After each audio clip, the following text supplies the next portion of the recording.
Bismillahirrahmanirrahim. Assalamualaikum warahmatullahi wabarakatuh.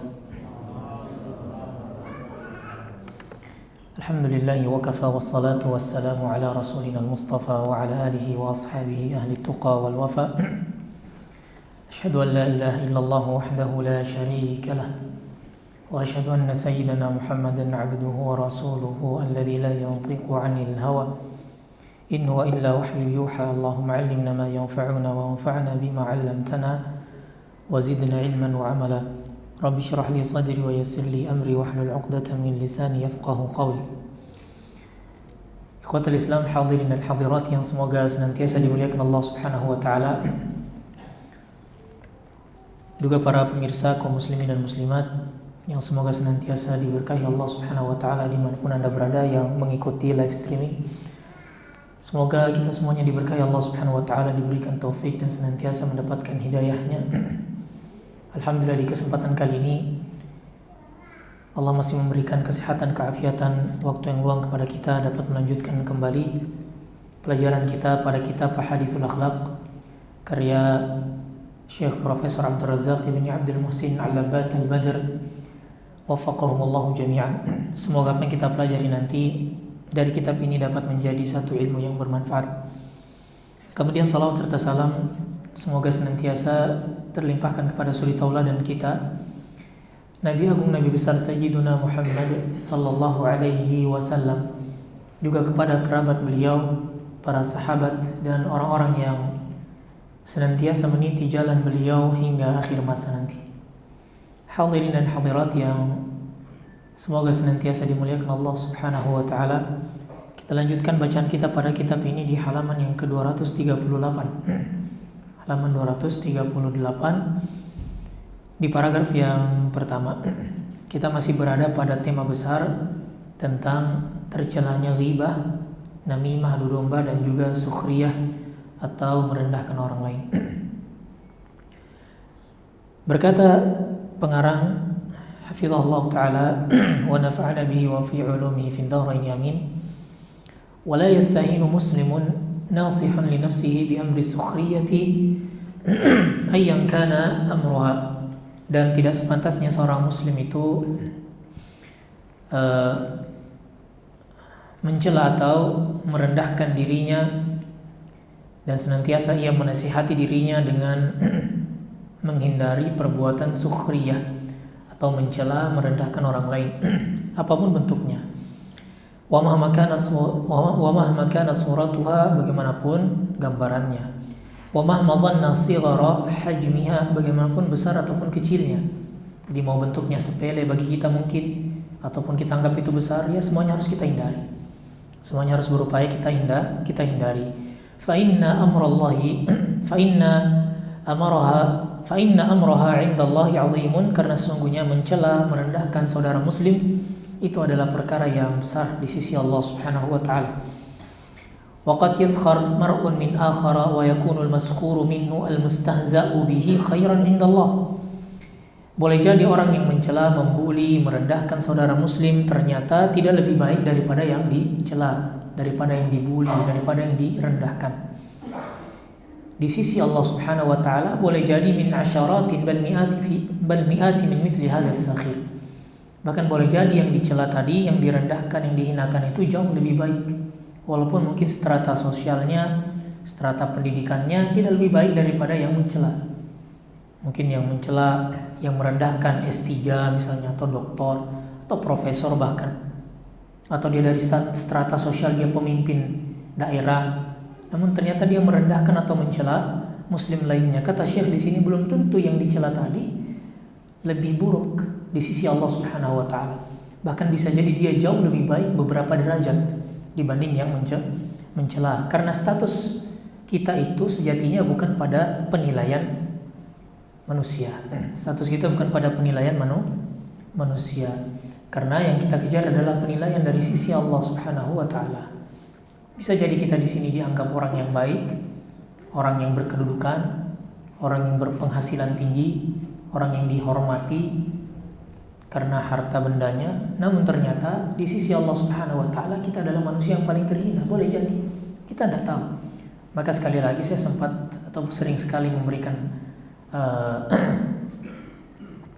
nasihat atau edukasi kepada teman-teman, jangan terlalu peduli dengan apa ucapan manusia, apa penilaian orang. Jangan terlalu kita jadikan sebagai satu standar. Kalau penilaian orang itu buruk kepada kita, padahal kita ini sudah sesuai dengan tahapan-tahapan ilmiah misalnya, atau berada di atas yang kita yakini kebenarannya, ya sudah, biarlah apa kata orang. Makanya ada ungkapan yang sangat bagus dari Al-Imam Syafi'i rahimahullah ta'ala. Kata beliau, ridallahi ghayatun la tudrak, atau ridhan nasi ghayatun la tudrak, wa ridallahi ghayatun la tudrak, fatruk ma la yudrak, wadrik ma la yudrak. Kata Imam Syafi'i rahimahullah. Apa kata beliau? Ridhan nas, keridhaan, pujian manusia itu adalah sesuatu yang tidak bisa kita gapai seluruhnya, tidak mungkin. Pasti ada like, dislike, kan begitu. Dalam media sosial saja ada like, dislike, hal yang biasa. Maka kata beliau, ridhan nasi ghayatun la tudrak. Ridha manusia, pujian manusia itu sesuatu yang tidak bisa kita gapai seluruhnya. Jadi jangan berharap semua manusia itu akan ridha dengan sikap kita, akan ridha dengan ilmu yang kita sampaikan, dakwah yang kita sampaikan, pendidikan dan tarbiyah yang kita edukasikan. Kemudian beliau melanjutkan, wa ridhallahi ghayatun la tudrak. Sedangkan ridha Allah itu sesuatu yang tidak mungkin kita tinggalkan. Jadi kita lebih mencari ridha Allah daripada ridha manusia. Kemudian kata beliau, fadruk atau fatruk ma la yudrak. Maka tinggalkanlah ridha yang tidak bisa kita gapai seluruhnya. Sudah, tinggalkan, tidak usah terlalu kita pedulikan. Ridha orang yang tidak bisa kita gapai seluruhnya. Wadrik ma la yudrak, kata beliau. Kemudian kita fokus untuk menggapai, mengejar ridha zat yang tidak bisa kita hindari ridhanya, yang tidak bisa kita lepas ridhanya, yaitu ridha Allah Subhanahu wa ta'ala. Maka penting sekali lagi, nasihat buat kami pribadi dan juga buat segenap hadirin dan hadirat agar senantiasa berupaya tidak terlalu, artinya bukan kita meninggalkan sama sekali pendapat orang, tidak peduli sama sekali dengan masukan orang, bukan. Namun selama kita berada di atas kebenaran yang kita yakini, di atas basis ilmu, ya celotehan manusia itu hanya sampai pada ujung lisannya saja, tidak akan memberikan pengaruh apa-apa untuk penilaian Allah terhadap kita. Karena yang Allah takar dari kita itu adalah inna akramakum indallahi atqakum. Yang Allah akan nilai yang terbaik di antara kita adalah yang paling dekat, yang paling bertakwa kepada Allah Subhanahu wa ta'ala. Maka apabila kita sudah mendapatkan Allah, apalagi yang kita khawatirkan dari manusia, gitu ya. Maka kata para ulama, idza wajadtallah famadza ba'dallah. Kalau kita sudah menemukan jalan menuju Allah, maka apalagi yang harus kita khawatirkan di dunia ini, kan begitu. Tapi kalau kita fokus mencari ridho manusia, mengumpulkan kerelaan manusia, mengumpulkan kepedulian dan simpatis manusia, ya boleh jadi akhirnya itu yang menjadi obsesi kita, sehingga kita melupakan ridho Allah Subhanahu wa ta'ala. Baik, kita kembali pada poin bahasan kita, bahwa kata Syekh, bisa jadi orang yang dicela, bisa jadi orang yang direndahkan itu jauh lebih baik dibanding orang yang merendahkan. Hal ini sebagaimana firman Allah Subhanahu wa ta'ala di dalam surat Al-Hujurat ayat 11, ya ayyuhalladzina amanu la yaskhar qaumun min qaum. Wahai orang yang beriman, janganlah salah seorang di antara kalian mencela orang yang lain. Asa ayyakunu khairan minhum, boleh jadi yang dicela itu lebih baik daripada yang mencela. Wala nisa'un min nisa'in asa yakunna khairan minhun, dan juga tidaklah wanita muslimah tidak mencela wanita muslimah yang lainnya. Karena boleh jadi wanita muslimah yang dicela itu jauh lebih baik daripada yang mencela. Wala talmizu anfusakum wala tanabazu bil alqab, dan janganlah kalian memberikan mencela diri kalian, dan juga jangan kalian tanabazu bil alqab. Tanabazu bil alqab ini memanggil dengan panggilan-panggilan yang tidak enak, memanggil dengan laqab-laqab yang tidak bagus. Bi'sal ismul fusuqu ba'da iman, seburuk-buruk panggilan al-fusuq, yang buruk itu ba'da iman, setelah keimanan. Artinya kalau kita sudah memiliki keimanan kepada Allah Subhanahu wa taala, maka tidak pantas kita memberikan julukan-julukan, laqab-laqab yang tidak bagus. Wa man lam yatub fa ulaika humul zalimun. Barang siapa yang tidak bertaubat kepada Allah Subhanahu wa taala, maka mereka adalah orang-orang yang melakukan kezaliman. Berkata Al-Hafidz Ibnu Katsir rahimahullah taala, yanha ta'ala 'ani sukhriyati bin nas. Allah Subhanahu wa taala melarang kita untuk merendahkan, mencela orang lain. Wa huwa ihtiqaruhum wal istihza'u bihim, yaitu kita mencela, membuli, wal istihza', merendahkan orang lain. Kama thabata fi sahih an Rasulillah sallallahu alaihi wasallam, sebagaimana yang telah sahih valid dari baginda Rasul sallallahu alaihi wasallam ketika beliau memberikan satu kriteria tentang orang yang sombong. Satu kriteria tentang orang yang sombong, satu indikasi orang yang sombong. Apa kata beliau? Sombong itu adalah al-kibru batarul haqqi wa ghamtun nas. Sombong itu adalah menolak kebenaran yang telah nampak nyatanya, wa ghamtun nas, dalam riwayat lain wa ghamtun nas, dan merendahkan manusia. Jadi ini penyakit kesombongan itu adalah menolak kebenaran yang telah nyata, telah nampak di depan kita, terang benderang nyatanya, kemudian kita merendahkan orang lain atau menghina orang lain. Wal muradu min dzalika, dan maksud dari hadis ini adalah ihtiqaruhum wastisgharuhum, yaitu mencela orang lain serta wastisgharuhum, menganggap mereka kecil, menganggap mereka rendah, menganggap mereka cuma orang sepele saja, tidak punya pekerjaan, atau orang yang bersifat marginal, orang yang tidak begitu dipedulikan. Kemudian kita pun akhirnya ikut-ikut menganggap dia sepele atau rendahan. Wa hadza haramun, kata beliau, dan ini adalah tindakan yang haram. Fa innahu qad yakunu al-muhtaqaru a'zama qadran 'inda Allah wa habba ilayhi min as-sakhiri min al-muhtaqiri lahu. Bisa jadi orang yang direndahkan, orang yang dianggap rendahan tadi, walaupun mungkin dari strata sosial memang tidak begitu sebaik orang yang merendahkan. Mungkin dia orang yang cuma punya pekerjaan freelance, atau dia orang yang tidak punya pekerjaan tetap, tidak punya gaji tetap, atau pekerjaannya mungkin hanya sapu-sapu di jalan. Mungkin dianggap sebagian manusia rendahan. Namun boleh jadi ternyata di sisi Allah Subhanahu wa taala dia adalah orang yang paling bertakwa. Orang yang paling tinggi di sisi Allah Subhanahu wa taala derajatnya. Sebagaimana hal ini disampaikan dalam ayat tadi pada surat Al-Hujurat ayat 11. Fanassa 'ala nahyi rijali wa 'athfi binahyi nisa. Dalam ayat ini Allah Subhanahu wa taala melarang secara umum tidak laki-laki maupun perempuan, semuanya dilarang untuk mencela, untuk mencibir dan yang semisal. Kemudian perlu kita ingat bahwa kesombongan ini adalah satu penyakit dalam hati yang juga terkadang muncul atau nampak indikasinya melalui tindakan. Betul bahwa kita tidak boleh menilai orang itu sombong. Kita tidak boleh menilai orang itu sombong sekali, pakaiannya mewah, bagus, glamor. Kita tidak boleh katakan dia sombong. Karena dalam hadis yang lain, orang yang memiliki pakaian yang bagus itu dicintai Allah. Innallaha jamilun yuhibbul jamal. Allah itu maha indah, suka indah-indah. Orang berpakaian bagus itu tidak bisa kita bilang ini sombong. Kita tidak boleh menilai seorang itu sombong. Tapi terkadang kata Syekh ada indikasi sombong, dan itu nampak dari dua poin indikasi tadi, yaitu batalul haq, menolak kebenaran yang telah nyata, bukan yang sifatnya ijtihad masih abu-abu ya, bukan, tapi betul-betul nyata, nampak di depan mata. Atau dia merendahkan orang lain, dan penyakit ini sangat besar dosanya. Sampai-sampai Nabi SAW dalam riwayat yang lain berkata, la yadkhulul jannata, tidak akan langsung masuk surga, artinya dia transit dulu di neraka.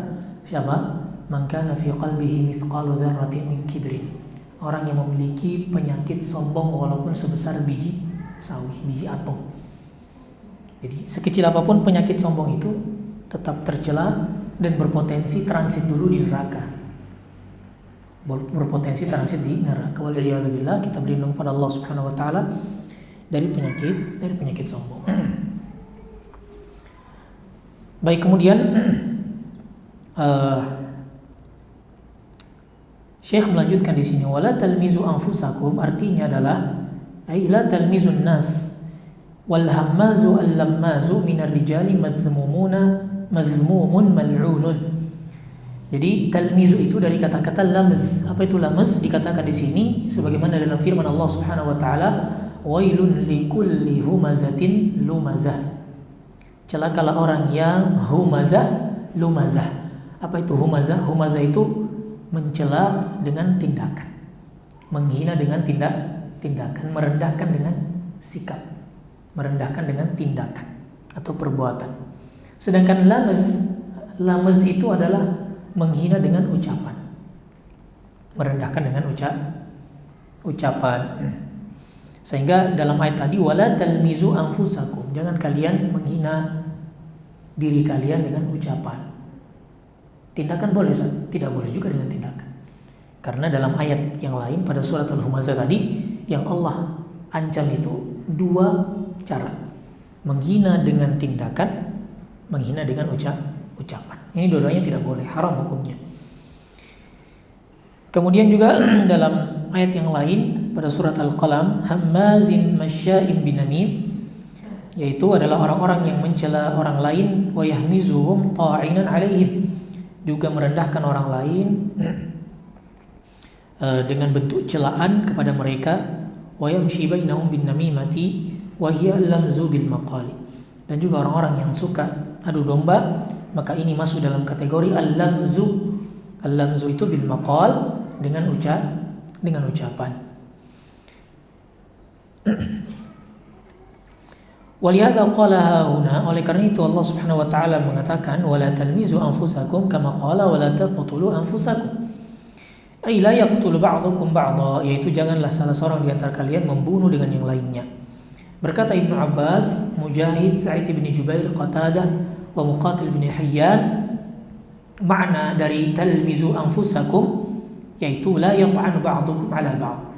Jangan salah seorang di antara kalian itu suka mencari-cari ta'an. Ta'an itu maksudnya mencari aib kemudian untuk merendahkan orang lain. Dia dapat aibnya orang, betul ada aib pada orang tersebut, kemudian dia pakai sebagai bahan untuk menjatuhkan saudara muslimnya. Jadi dia cari dulu aibnya, bukan dia fitnah, bukan. Kalau fitnah lebih berat ya.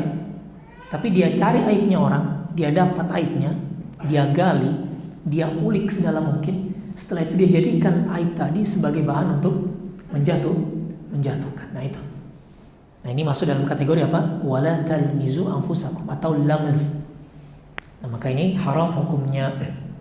Oleh karena itu, ikhwatal Islam, hadirin dan hadirat yang semoga senantiasa dimuliakan Allah Subhanahu wa taala, penting untuk kita pahami bahwa hendaklah kita senantiasa merenungi bahwa melihat bahwa diri kita itu penuh aib. Diri kita itu penuh dengan aib yang Allah tutup, yang Allah tutupi, yang sekiranya Allah bongkar aib kita, kita juga pasti akan terhinakan. Maka kata para ulama, aqalun nasi man kana bi'aibihi basiran wa bi'aibi ghairihi dhariran.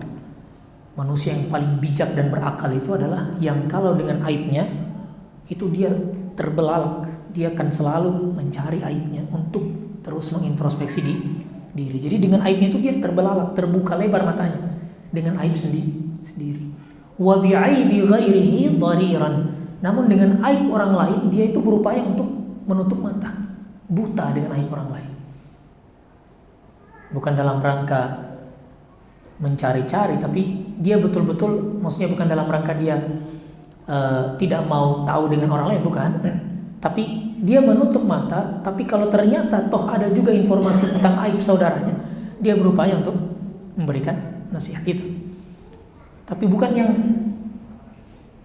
buka mata cari-cari aib orang lain. Makanya senantiasa kita untuk merenungi diri kita. Bahkan ada sebagian ulama itu menyarankan kita sebelum tidur malam lagi merenung itu perbanyak introspeksi diri. Aib apa yang hari ini kita lakukan? Sudah berapa banyak dosa yang kita lakukan? kesalahan apa yang sudah kita lakukan, agar kita semakin hari semakin sadar bahwa kita ini punya banyak aib. Bukan sibuk di malam hari untuk membicarakan aib orang lain. Tapi kalau bisa kita yang menggali aib kita sendiri, untuk kemudian kita jadikan bahan renungan, bahan introspeksi diri. Baik, wa qawluhu wala tanabazu bil alqab, jangan kalian saling memanggil dengan laqab-laqab yang buruk. Maknanya adalah ay la tatada'u bil alqabi wa hiya allati yasu'u syakhsa sama'uha, yaitu jangan kalian saling memanggil dengan laqab, julukan-julukan yang buruk. Wa hiya allati yasu'u syakhsa sama'uha, yaitu di mana kita tidak nyaman mendengarkan hal tersebut.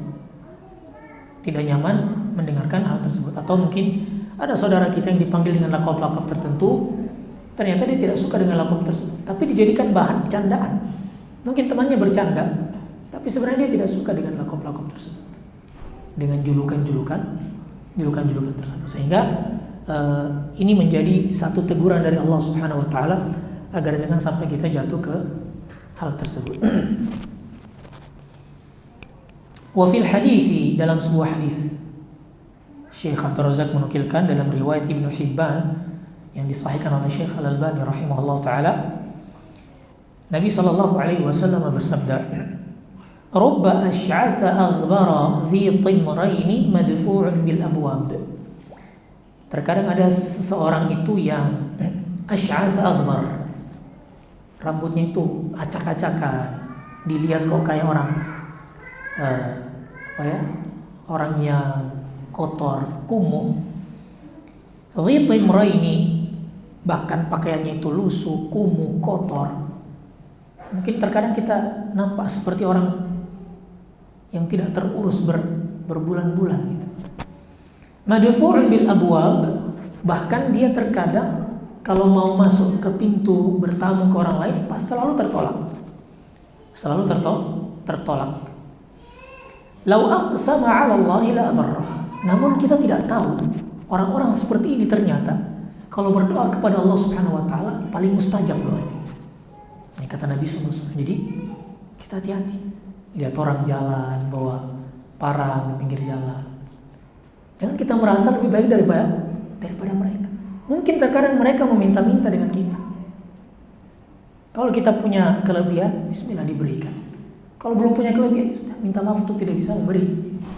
Tapi tidak perlu kita merendahkan orang-orang seperti itu. Karena boleh jadi dia muslim dan ternyata doanya itu doa yang paling diijabahi Allah Subhanahu wa taala. Maka hati-hati. Sama juga dengan teman-teman yang kita menjadi teman pergaulan kita misalnya. Kita melihat mungkin dia pakaiannya sederhana, tidak pandai berbicara, berretorika, kadang bahkan menjadi bahan maf'ulun bihi kalau dalam bahasa Arab. Objek candaan, objek gurauan yang kadang-kadang nyelekit hatinya teman kita, yang kadang-kadang membuat hati teman kita sakit, tapi kita jadikan bahan candaan, bahkan dijadikan bahan tertawaan oleh teman-teman kita. Tahu ternyata orang seperti itu kalau berdoa justru jauh lebih mustajab dibanding kita. Nah, maka disinilah poin yang ingin disampaikan oleh Syekh dari hadis ini adalah jangan mudah merendahkan orang lain. Jangan sombong dan merendahkan orang lain. Kemudian beliau berkata, qad yatahawan ba'dun nas fi hadzal bab. Sebagian orang itu bermudah-mudahan dalam hal seperti ini. Dia menghina orang lain karena bentuk penampilannya.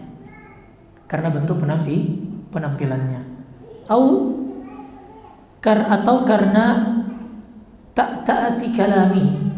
Ta'atil kalam itu omongannya itu suka terbata-bata atau tidak pandai berbicara, tidak pandai bergurau, sehingga dia tidak mampu menjadi orang yang membela dirinya ketika diledek gitu ya, ketika direndahkan, diledek, dijadikan objek guyonan yang nyelekit hatinya, dia tidak pandai untuk membela diri gitu. Ini namanya ta'atil kalam. Dia tidak pandai membela diri. Dan ada orang-orang seperti itu. Beberapa kali saya temukan orang-orang seperti ini. Bahkan bukan cuma di Jawa, di Palu juga ada saya temukan orang seperti ini. ini, yang mereka terkadang jadi objek candaan, objek guyonan. Bahkan mereka kadang sakit hati, cuma tidak bisa berbicara untuk membela diri gitu.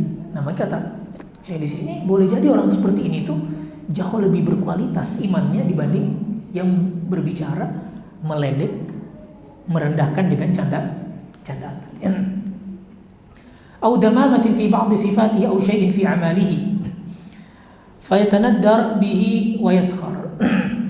Maka dengan cara ini terkadang kita melihat orang tersebut rendah karena kriteria atau karakter yang ada pada dirinya, kemudian kita menghinanya, merendahkan dirinya. Wala yadri qad yakunu hadha alladhi yuskhar minhu min ibadillahi al-muqarrabin wa min awliya'il muttaqin. Kita tidak tahu, terkadang orang-orang yang kita jadikan objek candaan, objek guyonan karena dia mungkin tidak punya strata sosial yang gemilang atau berkilau di mata manusia. Ternyata dia kata Syekh di sini adalah salah satu dari wali Allah Subhanahu wa taala. Orang-orang yang didekatkan oleh Allah Subhanahu wa taala kepada kita tidak tahu.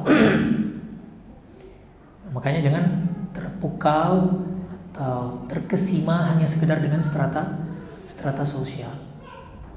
Bahkan yang ngisi materi pun jangan kita terkesima. Oh, ini ustadz juga boleh jadi banyak aibnya, banyak ketergelincirannya. Bahkan kata Al-Umar bin Khattab radhiyallahu taala anhu, orang yang semakin banyak bicaranya itu semakin potensi paling celaka itu. Jadi bukan berarti kajian kita liburkan ya, karena dianggap paling banyak berbicara, potensi tergelincirnya paling besar. Bukan gitu maksudnya, tapi ini menjadi satu warning buat kita bersama, bahwa jangan karena ada ustadz yang di depan, ustadz siapapun itu, buka kitab, bacakan kitab bahasa Arab, menerjemahkan, mungkin anggap dia jauh lebih baik dibanding yang lain.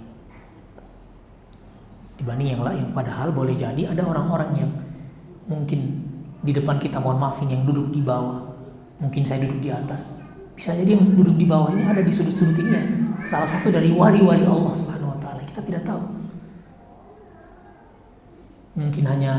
Mungkin tidak bawa catatan, hanya duduk, mungkin pura-pura mengantuk, tapi ternyata wali Allah gitu. Kita tidak tahu. Begitu Pak Haji ya.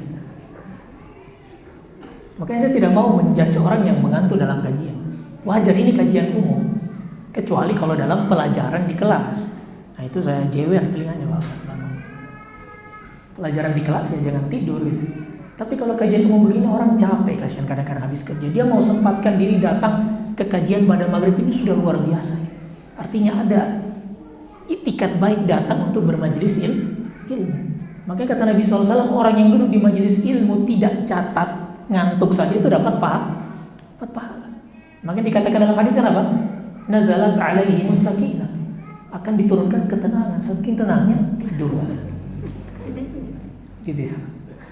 Tapi itu mendapatkan apa? Hafathumul malaikah, akan mendapatkan naungan para malaikat. Jadi bagi saya itu hal yang biasa saja. Mungkin capek dan lain sebagainya. Dan kecuali kalau di ruang kelas, itu baru kita jewer sedikit lagi, biar semangat mencatat. Tapi kalau kajian begini, alhamdulillah kita senang. Ada yang datang mau duduk kajian.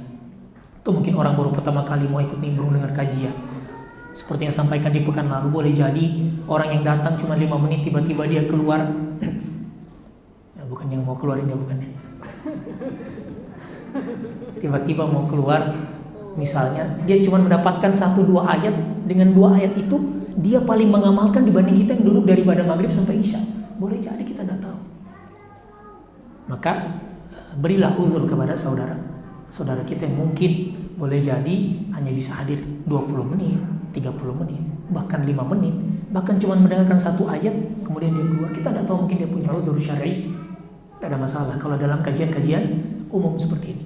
Bagi saya pribadi itu tidak masalah dan tidak mengapa. Dan saya bukan tipikal kalau ada yang tidur mengantuk suruh berdiri, Pak, bukan. Kalau dalam kajian umum, Pak, itu hal yang biasa. Justru kita senang orang sudah mau duduk, mau mendengarkan. Ya mungkin cuma sepekan sekali, 2 pekan sekali, bahkan sebulan sekali mungkin mau datang. Alhamdulillah. Artinya ada etikat kebaikan dalam dirinya. Baik. Kemudian kita lanjutkan. Fa innal akrama 'indallahi al-atqalahu jalla fi 'ulah. Jadi sekali lagi kata beliau, orang yang dicela itu, yang direndahkan, boleh jadi dia jauh lebih baik daripada yang merendahkan. Kenapa? Karena ketakwaan itulah yang menjadi tolak ukur. Kedekatan kita kepada Allah yang menjadi tolak ukur. Bukan kedekatan kita dengan pejabat, bukan ya? Bukan kedekatan kita dengan gubernur terpilih. Bukan kedekatan kita dengan bupati, wali kota, bahkan dengan presiden sekalipun. Itu bukan tolak ukur tingginya derajat kita di sisi Allah Subhanahu wa taala. Namun kalau kita mau tinggi derajat kita di sisi Allah, takwa, ada kata ungkapan salah seorang syekh, kalau tidak salah ingat, Syekh Sulaiman Ruhaili hafizahullah taala, kata beliau, kalau kita ingin menaikkan derajat kita di sisi Allah Subhanahu wa taala, pegang 3 hal kata beliau. Pertama takwa, kedua dekat dengan Al-Qur'an, ketiga jangan berbaktilah sama orang tua, atau jangan durhaka sama orang tua. Nah, 3 ini harus kita jaga agar nanti berharap kita di sisi Allah Subhanahu wa taala diterima amalan kita, kemudian dinaikkan derajat kita. Baik. Fa inna Allah azza wa jalla, karena Allah Subhanahu wa taala la yanzur ila suwarin nasi wala ila hayatihim. Allah tidak melihat pada bentuk tubuh fisikal kita, tidak. Walakin yanzuru ila qulubihim wa amalihim, namun Allah itu melihat pada amalan hati dan amalan tindakan. Itu yang Allah lihat dari kita. Dalam hadis kan jelas, innallaha la yanzuru ila suwarikum wala ila amwalikum. Allah tidak melihat pada bentuk fisik kalian dan juga pada harta kalian. Walakin akan tetapi Allah Subhanahu wa taala yang melihat pada qulubikum, hati kalian, wa amalikum, dan juga amalan kalian. Itu yang Allah lihat. Jadi dunia itu syai' qalil, kata para ulama. Dunia itu hal yang sangat kecil. Jadi jangan membiasakan diri untuk menjadikan standar orang itu mulia atau tidak hanya karena strata sosial, hanya karena ekonomi, hanya karena dia dekat dengan pejabat bukan. Makanya kata hadis Nabi SAW, dunia itu bagaikan seseorang adkhala isbi'ahu, dia memasukkan salah satu jarinya ke dalam lautan. Kemudian ia tarik kembali dari lautan tadi. Apa yang tersisa di jari itu, itulah nilainya dunia. Sedangkan lautan itulah akhirat, itulah ketakwaan. Jadi jangan kita bersedih dengan merasa kita kehilangan dunia ini, kehilangan dunia itu. Tidak memiliki harta yang cukup, tidak memiliki istri yang cantik, tidak memiliki 4 istri. Sudah biasa saja. Karena dunia itu kata Nabi SAW seperti celupan jari kita angkat, bukan tangan jari yang kemudian kita tenggelamkan, tidak, diangkat. Yang tersisa di jari itulah dunia. Lautan itu apa kata Nabi SAW? Itulah akhirat, itulah takwa, itulah agama. Jauh sekali. Bukan dengan perbandingan kita nyelup ke dalam air, ke dalam lautan, bukan, tapi sekedar jari. Perbandingannya berarti kecil sekali, rendah sekali nilai dunia itu. Bukan dengan kita menyemplung kemudian kita keluar, nah air yang tersisa di seluruh tubuh, bukan. Tapi dengan ujung jari kita, itulah dunia. Maka sekali lagi ikhwatal Islam, hafizakumullah jami'an, sama-sama kita mengintrospeksi diri kita, merenung bahwa kehidupan dunia ini hanya sementara, dan jangan mudah menilai seseorang dari bentuk tubuhnya, dari hartanya, dari kedekatan jabatannya dengan orang-orang besar. Itu semua hanyalah dunia semata. Namun nilai di sisi Allah Subhanahu wa taala itu sesuai dengan amalan hati, amalan kalbu, dan amalan tindakan kita semuanya. Kita tidak tahu begitu banyak mungkin manusia di luar sana yang ternyata di sepertiga malam mereka merengek bermunajat di hadapan Allah Subhanahu wa taala, sehingga Allah Subhanahu wa taala menjadikan mereka orang-orang yang dekat kepadanya. Namun di luar ketika di siang hari kita lihat orang biasa-biasa saja. Kita lihat dia biasa-biasa aja. Bahkan mungkin kerja sebagai pemulung boleh jadi. Kita anggap cuma kumpul-kumpul sampah. Bisa jadi kita nilai seperti, tapi ternyata Allah Subhanahu wa taala tinggikan derajatnya karena amalan yang ia sembunyikan di sepertiga malam yang tidak diketahui oleh orang lain. Baik. Kemudian Syekh melanjutkan, wa aidan qad yaskhar wa yatanaddar bi ba'dhin nasi fi sifatin hiya fihi. Kadang juga kita ini suka mencela orang lain, suka merendahkan orang lain karena adanya sifat pada orang tersebut atau karakter pada orang tersebut. Wa qad nabbaha ala hadha an-nabi sallallahu alaihi wasallam wa yakhutubu ala al-mimbar.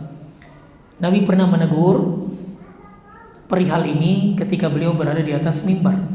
Dalam hadis yang sahih riwayat Bukhari dan Muslim, an Abdullah bin Zam'ah, dari Abdullah bin Zam'ah radhiyallahu anhu qala, beliau berkata, sami'tu Rasulullah sallallahu alaihi wasallam yakhutubu. Aku pernah mendengar baginda Rasul sallallahu alaihi wasallam itu berorasi, berkhutbah di atas mimbar, wa dzakara umuran min khutbatihi. Kemudian beliau menyebutkan beberapa hal tentang khutbahnya. Thumma kemudian wa'adhahum fi dhahikihim min ad-daratati. Ketika lagi menyampaikan ceramahnya beliau sallallahu alaihi wasallam, tiba-tiba ada orang yang kentut di majelis. Dalam ceramah beliau di atas mimbar ada yang kentut. Darta itu berbeda dengan fusa. Kalau darta itu kentut yang berbunyi. Bayangkan di majelis kentutnya berbunyi. Ditertawakan di majelis itu di masa Nabi sallallahu alaihi wasallam. Kalau fusa itu yang tidak ada suaranya, tapi aromanya luar biasa gitu. Nah, itu bedanya antara fusa dan darat. Tapi dalam hadis ini disebutkan ad-dartah. Dartah itu darat, maksudnya kentut yang berbunyi. Kemudian Nabi SAW tegur orang-orang yang tertawa. Di majelis itu tertawa orang terbahak-bahak. Para sahabat itu mendengarkan kentut yang keras tadi. Wa qala salawatullahi wa salamu alaihi. Kemudian Nabi menegur, lima yadhaku ahadukum mimma yaf'al. Kenapa kalian tertawa? Wong kentut itu juga ada pada kalian masing-masing gitu. Jadi ngapain tertawa kata Nabi SAW. Nah, maka bagaimana kita bisa mencontoh Nabi SAW itu memberikan teguran kepada para sahabat yang tertawa pada satu sifat, yang sifat itu sebenarnya ada pada kita semuanya gitu. Cuman kadang-kadang ada yang disembunyikan gitu. Ada yang terang-terangan. Baik. Wa hadza tanbihun ila babin syarifin 'azimin fi babil adabi wal akhlaq, dan ini satu isyarat yang cukup penting pada tema adab dan akhlak yang dicontohkan oleh Nabi sallallahu alaihi wasallam. An yahdhar al-mar'u min at-tanadduri wa sukhriyati bi umurin rubbama yakunu muttasifan biha. Hendaknya kita menghindari menjelek-jelekan orang lain, mencela orang lain, merendahkan orang lain dengan satu sifat yang terkadang ya kita juga memiliki sifat itu gitu. Kita juga memiliki sifat tersebut. Kita misalnya mencela orang, menjadikan orang itu objek guyonan, kemudian dia tidak terima, Pak. Dia keluar dari majelisnya kita bilang, idih baper. Nah, wajar orang baper dihina ya Pak. Apalah baper sekali kamu ini, laki-laki kamu ini, bukan perempuan. Nah, sakit hati orang Pak. Bukan soal laki-laki perempuan, sakit hati dijelek-jelekan kok, dijadikan bahan guyonan. Dia keluar. Ya kita wajar lah orang seperti itu, dia keluar. Tidak perlu kita bilang dia baperan lah apa. Lah padahal baper itu kadang-kadang juga kita lakukan gitu. Coba sekarang kita yang dijadikan objek guyonan sama orang lain. Tidak dipersiapkan ya, tiba-tiba spontan orang jadikan kita sebagai objek guyonan. Ya kita baper juga kadang-kadang. Jadi jangan terbiasa ketika kita tahu kita dalam kondisi salah, kita jadikan orang sebagai objek guyonan. Semua orang di majelis tertawa, kemudian dia pergi, tidak terima. Jangan kita bilang baper. Ya memang baper itu. Tidak perlu kita ledek dengan kata-kata baper. Kadang juga kita baper gitu. Justru jangan kita yang bilang baper, itu kita yang baper ditinggal sama dia gitu. Sudah menghina orang, merendahkan orang, ditinggal, baper kitanya. Kita bilang orang lain baper, padahal kita yang baper ditinggal majelisnya. Atau kita misalnya bercanda yang berlebihan. Kita siapkan lagi bungkus nasi atau beli apalah binte atau apa. Kemudian kita campurkan bahan-bahan yang tidak layak masuk ke dalam makanan itu. Katanya mau ngeprank ini juga tidak bagus ini. Prank-prank yang seperti itu. Bayangkan contohnya orang dicampurkan coklat dari berkah kopi sama warna kuahnya. Habis itu dikasih tahu lah dia sama temannya dicampurkan coklat tadi itu. Marah dia tinggalkan kita bilang baper dia. Nah kita yang minta maaf ke dia, jangan kita bilang dia baper. Nah kita berlebihan dalam berguyon, dalam bercanda, dalam ngeprank orang lain. Baik. Warubbama aidan yubtala ba'da waqtin biha. Atau bahkan terkadang ada satu sifat atau satu hal yang dilakukan saudara kita dan kita anggap itu sebuah aib, ya kita jangan mencela aibnya. Kita berdoa kepada Allah agar kita dihindarkan dari aib yang semisal. Nabi SAW mengajarkan hal tersebut. Apa doanya? Alhamdulillahilladzi afana mimma btalaka bihi wa faddalana ala katsirin mimman khalaqa tafdila. Kita berdoa kepada Allah agar Allah menghindarkan kita dari aib yang ada pada saudara kita.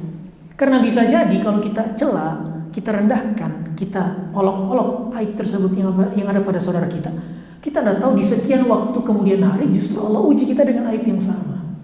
Itu yang kita khawatirkan. Kita tahu saudara kita jatuh pada aib, sudah. Kita memang begini dia. Pokoknya dia jelek-jelekan saudaranya karena aib yang ada pada dirinya. Kita tidak tahu di kemudian hari ternyata Allah uji kita dengan aib yang sama. Kemudian Syekh melanjutkan, waqad kana katsirun minas salafi ala hadarin syadidin min dzalika khasyatan yubtala bi syai'in minha. Kaum salaf dahulu, para sahabat itu sangat takut. Mereka itu ketika melihat aib pada saudara mereka, kemudian mereka hina saudara mereka dengan aib tersebut. Takut apa mereka? Allah akan uji mereka dengan aib yang sama di kemudian hari. Nah, maka hati-hati ketika kita mengetahui aib saudara kita, dan mengetahui aib saudara itu ujian, Pak. Mengetahui aib saudara kita itu ujian. Kita dituntut untuk menjaga aibnya. Dituntut untuk tidak memperolok-olok aib saudara kita. Makanya langkah baiknya kalau ada yang mau cerita apa tentang saudara kita, tentang aibnya, sudahlah. Mending ditinggalkan majelis tersebut. Mending tinggalkan. Wal yahdhar fi hadzal maqam fi aqallil qalil. Dan hendaknya seorang muslim itu berhati-hati pada perihal tersebut walaupun sedikit. Walau an tasifa akhar bima huwa min sifatihi aw min a'malihi idza kana ala wajhi taqlil min sya'nihi. Misalnya kita mengucapkan atau meledek saudara kita pada sesuatu yang ada pada saudara kita, memang aib tersebut, tapi kita niatnya ngeledek, mengolok, walaupun mungkin tidak panjang olokan kita, tidak banyak, tapi itu juga sifatnya olok-olok, dan itu tetap tidak boleh, kata beliau, walau ala wajhi taqlil, walaupun itu sedikit. Jaa fi sunan Abi Dawud an Aisyah radhiyallahu anha qalat, ada dalam riwayat Abu Dawud dari Ibunda Aisyah radhiyallahu taala anha qalat, qultu lin Nabi sallallahu alaihi wasallam, aku pernah berkata kepada baginda Nabi sallallahu alaihi wasallam tentang istri beliau yang lainnya, yaitu Safiyah. Apa kata Nabi sallallahu alaihi wasallam? Hasbuka min Safiyyata kada wa kada. Sudahlah, tinggalkan Safiyah itu karena ini dan itu. Dalam riwayat disebutkan kama jaa fi ba'd riwayat qasiratan. Dalam riwayat lain disebutkan karena istri Nabi yang bernama Safiyah itu orangnya agak pendek orangnya. Agak pendek. Kemudian Ibunda Aisyah mengungkapkan itu padahal itu tidak menjadi kebiasaan beliau. Allahu a'lam, karena keceplosan mungkin. Kemudian kata Ibunda Aisyah kepada Nabi, sudahlah, enggak usah dia. Tuh, Sofia si pendek. Diucapkan sampai Ibunda Aisyah. Kemudian apa kata Nabi sallallahu alaihi wasallam? Padahal kan mungkin sepele bagi tanya. Ya, cuman ukuran tinggi badan sih. Pendek. Atau mungkin itu temanmu itu kurus krempeng. Mungkin kita hanya berbicara tentang fisiknya. Kalau orang bilang sekarang body shaming gitu. Itu ya, si gendut apa? Tidak penting sekali kita mengucapkan hal seperti itu. Nah, sehingga ketika kita sebutkan itu, walaupun hanya dalam bentuk ucapan yang sederhana, kata Syekh, tinggalkan. Bahkan hal ini juga beliau bawakan dalam riwayat Ibunda Aisyah tadi. Ibunda Aisyah keceplosan bicara begitu. Ditegur Nabi, apa kata Nabi SAW? Laqad qulti kalimatan law muzijat bima'il bahri lamazajathu. Wahai Aisyah, kau telah mengucapkan satu ucapan yang kalau sekiranya ucapanmu itu dituangkan di lautan itu akan berubah warnanya. Itu sangat besar. Kita anggap sederhana. Tapi kata Nabi SAW, kalau ucapanmu itu dituangkan di lautan, niscaya lautan tadi akan berubah warnanya. Wallahu a'lam bissawab. Baik, ini sekiranya bisa kami sampaikan di kesempatan kali ini. Semoga menjadi satu ilmu yang bermanfaat untuk kami pribadi, juga untuk segenap hadirin dan hadirat, juga para pemirsa yang menyaksikan secara live streaming. Rahimakumullahu jami'an. Semoga Allah Subhanahu wa taala menganugerahkan kepada kita keikhlasan, keistiqomah di atas ilmu dan amal hingga akhir hayat nanti, dan kita dianugerahkan husnul khatimah. Allahumma amin. Wa sallallahu ala sayyidina Muhammadin wa ala alihi wa sahbihi wa sallam. Wa akhiru da'wana alhamdulillahi rabbil alamin.